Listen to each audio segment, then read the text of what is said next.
Israel has always hated UNRWA because UNRWA represents a lifeline that prevents them from totally destroying civilian life in Gaza.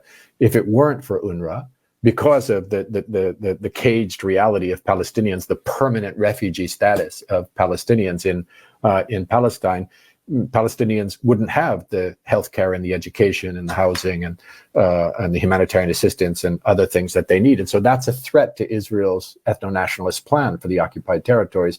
And so they have for years worked to try to attack and discredit, and they've made false charges for years till I see an independent investigation into this question because of the source, because of previous false accusations.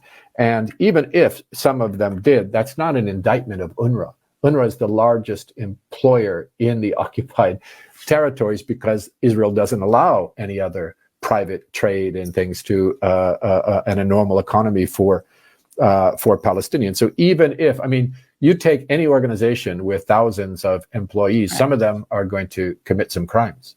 Right. That's just the nature of the beast. That said, here's the worst part. The population of Gaza have been battered and brutalized and had a genocide perpetrated on them. They've had their homes and their entire infrastructure destroyed. They're starving. They're dying of disease. The survivors will rely upon a well-functioning UNRWA. That's going to be the difference between life and death today and for many, many days and weeks and months going forward. The United States of America chose at this moment to cut off funding to UNRWA, in spite of the fact that the Commissioner General fired all of these people just on the basis of allegations coming from the torture services of Israel.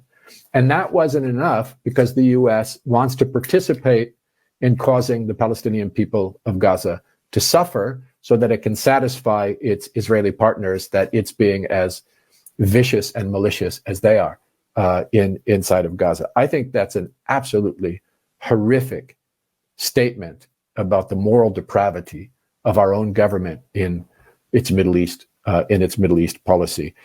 Wait for the investigation, accept that some people have been fired, but why would you cut off funding to UNRWA? What is the motivation for this, if not to assist Israel in its broader plans of the ethnic purge of Gaza? There is no other explanation that makes logical sense.